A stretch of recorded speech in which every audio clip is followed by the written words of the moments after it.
And good evening to everyone. It's Wednesday, May the 29th, still, uh, but it's 9:15, 9:30 or so in the evening, and time for another few words before it becomes Thursday on this Wednesday from the pastor.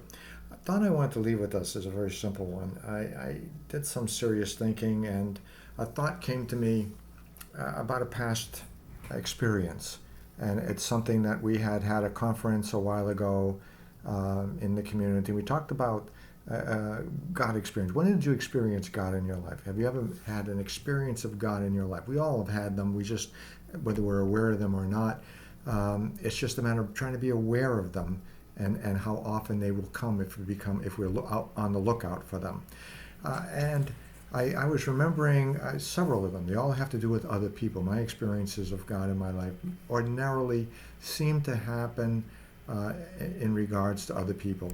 I remember one activity once when I was shopping. I was in New Orleans. I was shopping downtown near the Quarter, and it was on Camp Street, an old part of the city, an old street, and they had some used furniture stores there. And I was at that time working with a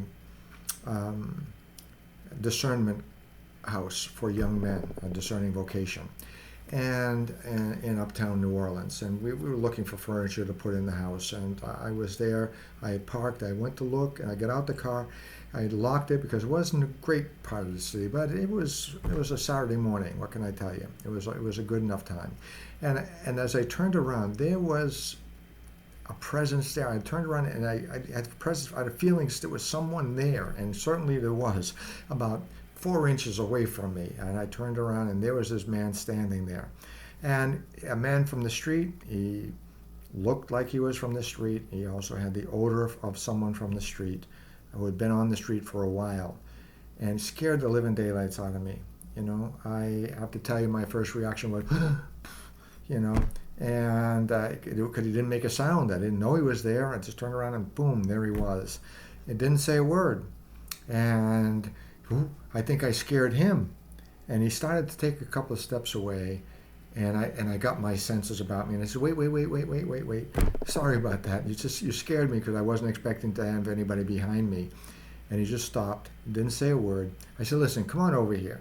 And so he came over, and we sat down on the curb, and I just talked with him for a little bit. I just said, listen, is there anything I can do for you? You look like you had something on your mind when you were standing there, and I think I might have scared you. Well, you scared me, and we both scared each other. We both frightened each other. So, is there anything you can do that I can do for you? Do you need a few dollars? I said, and he said, no. Are you a priest? I said, yes, I'm a Catholic priest. He said, well, listen, I just wanted to say thank you for taking a little time to talk with me. He said, it's been 3 weeks. And I don't think a person has said a word to me in 3 weeks. And I haven't spoken to anybody in 3 weeks.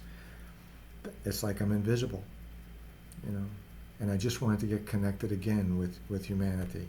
And the guy had more hair coming out of his ears than he did anywhere else in the other part of his body. And, really a street odor on him. And I wanted to give him something to help him out, at least to get him something to eat. He said, no. And so, and again, I'm not a huggy guy. And as we were getting ready to leave, I gave him a little hug, and he just wanted to hang on, didn't want to let go. Just, again, feeling the human touch. And I was thinking how often we have opportunities to do that with other people, to really make a difference in people's lives. It didn't strike me till later, because I know the impact he had on me was a positive one, was a reminder to me, this was God speaking to me, almost compelling me, almost telling me, you got to do this. Stop klutzing around. Get in there and say something. Get in there and do something. Don't let this opportunity go by. It was almost like those words. I can't say I heard a language, but it was, boom, I just felt like I had to do this. I didn't have a choice in the matter. And I'm glad I responded to that, although I didn't feel like I had much of a choice even at that time.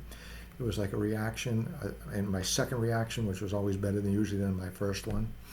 But here's this gentleman, didn't have anybody, didn't feel connected just wanted to hear a human voice speak directly to him and remind him that he had value just for who he was. It's a reminder how the gospel calls us to love people and to use things, not to love things and use people. And sometimes we fall into that category. In our love for things, we sometimes trample on people or we ignore people because of our desire for the things around us. My prayer for us is, as we move ahead in life, we begin to see that every person that comes into our life, whether it be someone in the cash register in the store we go to, someone we walk by on the street, someone at the gas station when we're waiting to gas up our cars, someone at wherever it happens to be, in our families, our friends, a friend we haven't called or spoken to for a while, an opportunity to remind ourselves that we are called to love people and use things, not use people and love things. My prayer is that we decide to do just that, fulfilling Jesus' final commandment, his first commandment. I think he put it primary in John chapter 15, verse 12. This is my commandment. Love one another as I have loved you. That's it. Do that and everything else will fall into place. All the other commandments will be met in the primary commandment. And that's what Jesus' whole mission was about, right? He came to teach us how to love God, how to love each other. Let's do that. Make this world a better place. Make our world where we live, this piece of the world where we live, a better place because we decide to do just that. God bless you. Look around. See the opportunity God gives you to love and to make a difference in people's lives and choose to do it. God bless you all. Have a great Wednesday and a great week. And we'll see you next week. Okay? June already. Next week will be June. God bless you. And keep us in your prayers. Know we'll do the same for you. Mary, Help of Christians, pray for us. Mary, Help of Christians, pray for you.